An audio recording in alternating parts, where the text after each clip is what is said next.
Có những câu chuyện không chỉ là một phần của lịch sử, chúng là phép màu, là tiếng gọi của định mệnh, là sự can đảm bước ra từ bóng tối để thắp sáng một dân tộc. Hôm nay, chúng ta cùng quay về vương quốc Ba Tư xa xưa, nơi một người phụ nữ trẻ, tên là Esther, đã đổi thay cả vận mệnh của dân tộc mình. Khi định mệnh lặng lẽ dệt nên phép màu. Vào khoảng thế kỷ thứ 5 trước công nguyên, đế quốc Ba Tư vươn mình như một gã khổng lồ, trải dài từ Ấn Độ đến tận Địa Trung Hải. Đây là một đế chế hùng mạnh, phồn thịnh và đầy kiêu hãnh, nơi mà một cái chớp mắt của đức vua cũng có thể quyết định sự sống còn của cả một dân tộc.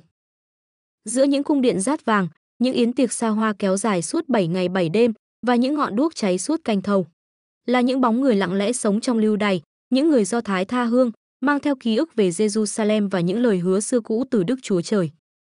Họ sống rải rác trong các tỉnh thành của vương quốc Ba Tư, không có vua, không có thành, không có đất để gọi là quê hương.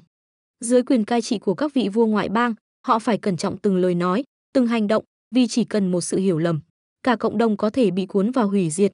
Và trong chính bối cảnh ấy, giữa lòng đế quốc hoa lệ và hiểm nguy, câu chuyện về một cô gái trẻ mồ côi tên Esther bắt đầu lặng lẽ nảy mầm. Không ai nghĩ rằng một cô gái Do Thái vô danh, sống nhờ người anh họ nơi kinh thành Susa, lại được định để trở thành hoàng hậu của toàn cõi Ba Tư. Không ai ngờ rằng, trong im lặng và giấu kín thân phận, một nữ nhân lại được đặt vào vị trí cao quý nhất, không phải để sống cho riêng mình, mà để cứu lấy dân tộc. Cũng chẳng ai biết rằng, trong những biến cố tưởng chừng ngẫu nhiên, từ sự chốt ngôi của hoàng hậu Vashti đến cái nhìn đầu tiên của vua Ahasuerus dành cho Esther, là cả một kế hoạch nhiệm màu đang âm thầm diễn ra phía sau tấm màn thời gian.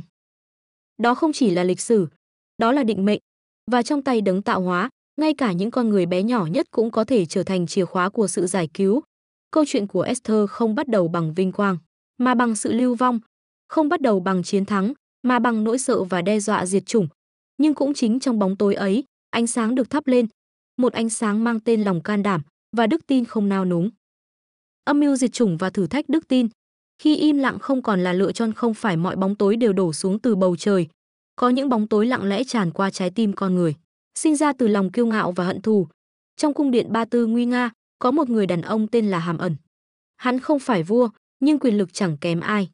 Được nhà vua tin tưởng, Hàm Ẩn đứng ngang hàng với các hoàng thân quốc thích, một lời nói của hắn có thể làm nghiêng cán cân chính trị cả triều đình.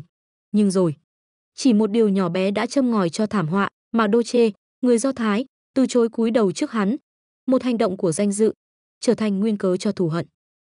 Hàm Ẩn không chỉ muốn trừng phạt Mạc Đô Chê, hắn muốn xóa sổ cả dân tộc của ông, những người Do Thái tha hương, vô danh, không quốc gia, không quân đội. Một sắc lệnh được soạn thảo, một ngày được chọn qua bốc thăm, ngày mà đàn ông, phụ nữ, trẻ em Do Thái sẽ bị tiêu diệt ở khắp các tỉnh thành của đế quốc. Và như một cơn gió chết người, tin ấy lan đi, người Do Thái khóc lóc, xé áo, phủ cho lên đầu, nỗi sợ bao trùm, tiếng than vọng lên trời cao, nhưng dường như không có hồi đáp. Giữa tâm bão, Esther, giờ đã là hoàng hậu, vẫn chưa hay biết. Nàng đang sống giữa nhung lụa, với rượu ngọc và lụa là, cách biệt với thực tại ngoài kia. Nhưng khi Mạc Đô Chê đến, đưa tin dữ cùng lời van xin, nàng nhận ra, không còn thời gian để do dự, không còn chỗ cho sự im lặng. Thế nhưng, Esther cũng là con người, nàng biết luật. Ai vào ý kiến vua mà không được mời, dù là hoàng hậu, cũng có thể bị xử tử. Trái tim nàng phân vân, sự sống của bản thân, hay vận mệnh cả dân tộc. Và rồi, trong khoảnh khắc định mệnh, mà Đô Chê thốt lên những lời chấn động linh hồn, ai biết được. Có phải vì thời điểm này mà con được lập nên làm hoàng hậu chăng? Lời ấy như ngọn lửa thiêng thiêu đốt mọi nghi ngại trong Esther. Nàng không còn sợ chết, vì cái chết lớn nhất chính là khi ta biết mình có thể làm điều đúng đắn, nhưng lại chọn im lặng. Esther nhìn về phía trời cao và thốt lên, nếu tôi phải chết, thì tôi chết. Cô không chỉ là hoàng hậu nữa, cô trở thành lời cầu nguyện sống, là biểu tượng cho niềm tin giữa vực thẳm, là người phụ nữ dám đối diện với hủy diệt, để trở thành hy vọng. Chiến thắng nhờ lòng can đảm, khi một lời nói cứu cả một dân tộc. Sau 3 ngày ăn chay cầu nguyện, khi niềm tin đã nung đỏ trái tim và linh hồn, Esther khoác lên mình phẩm phục hoàng hậu, bước những bước chậm rãi mà nặng như đá tảng giữa hành lang cẩm thạch lạnh lẽo. Mỗi bước tiến về phía ngai vàng là một thách thức sinh tử, mỗi hơi thở là một lời nguyện âm thầm, vì nàng biết, nếu vua không giơ quyền trượng vàng, nàng sẽ chết ngay tại nơi mình đang đứng. Nhưng giữa cung điện uy nghi và im lặng rợn người, nhà vua nhìn thấy Esther. Và trong khoảnh khắc thần thánh ấy, ông đưa tay ra. Quyền trượng vàng được giơ lên, nàng được sống, không phải vì may mắn, mà bởi ân sủng đã chuẩn bị sẵn từ nơi thiên thượng. Esther không vội nói ra mục đích của mình. Nàng biết, thời điểm cũng là một phần của phép màu. Nàng mời vua Ahasuerus và Hàm Ẩn đến dự tiệc rượu, rồi một buổi tiệc nữa. Không phải để trì hoãn, mà để chờ giây phút mà trái tim con người mở ra, không còn bị chi phối bởi chính trị hay lễ nghi, chỉ còn lại sự thật và lòng tin. Trong bữa tiệc thứ hai, dưới ánh nến lấp lánh và rượu sóng sánh, Esther nhìn vào mắt nhà vua, người nàng yêu, người nắm quyền sinh sát, và nàng nói, thiếp cầu xin bệ hạ tha mạng cho thiếp và cho dân tộc thiếp. Vua sững người, sao lại thế? Và Esther, với một dũng khí rực cháy trong từng lời nói, chỉ thẳng kẻ thù, kẻ muốn tiêu diệt chúng thiếp. Chính là Hàm Ẩn kia. Sự thật vang lên như tiếng sấm giữa cung vàng điện ngọc. Hàm Ẩn tái mặt, hắn lắp bắp, van xin, nhưng đã quá muộn. Ngay đêm đó, vua ra lệnh treo cổ Hàm Ẩn trên chính cây mộc hắn đã dựng để giết Mạc Đô Chê, người mà giờ đây được phong làm tể tướng thay thế hắn. Nhưng phép màu không dừng ở đó, vì sắc chỉ của vua không thể bị thu hồi, nên Esther và Mạc Đô Chê phải hành động nhanh chóng. Họ viết một chiếu chỉ mới, cho phép dân Do Thái tự vệ. Và vào ngày đã định để hủy diệt, chính dân Do Thái, những người từng bị kết án, lại đứng vững, chiến đấu và chiến thắng, không nhờ gươm giáo, mà nhờ sự tỉnh thức, lòng đoàn kết. Và trên hết là nhờ lòng can đảm của một người phụ nữ. Esther không dùng quyền lực để bảo vệ chính mình. Nàng dùng tiếng nói, trong một thời đại mà phụ nữ bị xem là câm lặng. Nàng dùng lòng tin, nơi người khác chọn sợ hãi. Nàng dám bước ra ánh sáng, khi cái bóng của tử thần vẫn còn quanh quẩn trong từng góc cung thành. Và nhờ nàng, một dân tộc được cứu. Di sản của Esther, khi một người phụ nữ làm nên lịch sử. Câu chuyện của Esther không chỉ dừng lại trong những trang kinh thánh. Nó vượt qua thời gian, vượt khỏi cung điện Ba Tư, và chạm đến trái tim của những thế hệ mãi về sau. Vì Esther không chỉ là một hoàng hậu, cô là ngọn đèn trong đêm tối, là lời nhắc nhở rằng định mệnh không dành riêng cho kẻ quyền thế, mà dành cho những ai dám nói vâng khi Thiên Chúa gọi.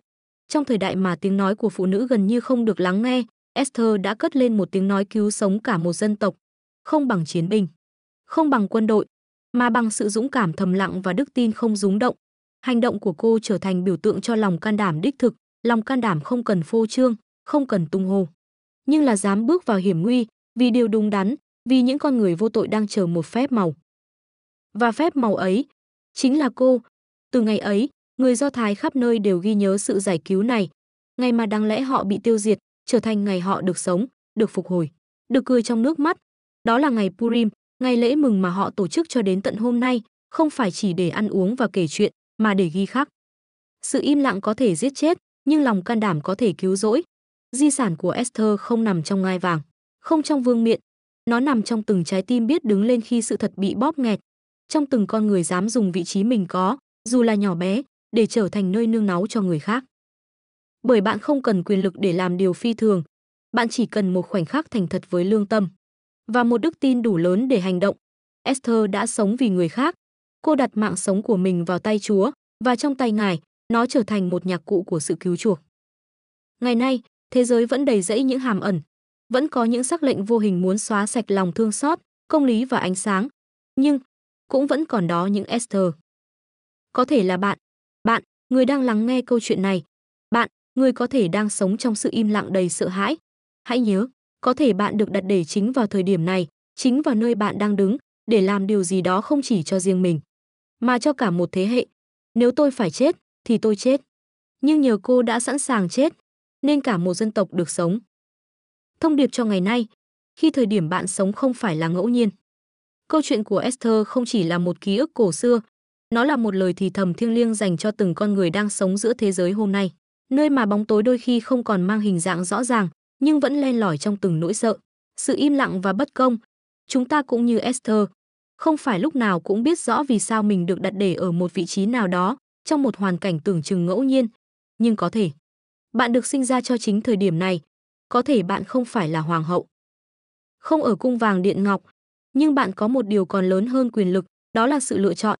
Sự lựa chọn để lên tiếng khi người khác im lặng, sự lựa chọn để đứng về phía lẽ phải, dù cái giá phải trả không hề nhỏ, sự lựa chọn để không quay lưng lại với nỗi đau của người khác.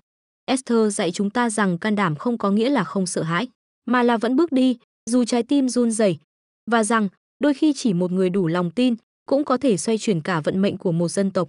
Vậy, nếu bạn cảm thấy mình nhỏ bé, không đáng kể, hãy nhớ rằng Esther cũng từng nghĩ như vậy. cho đến khi cô nhận ra Chúa đã chọn cô đúng vào thời khắc cần thiết nhất.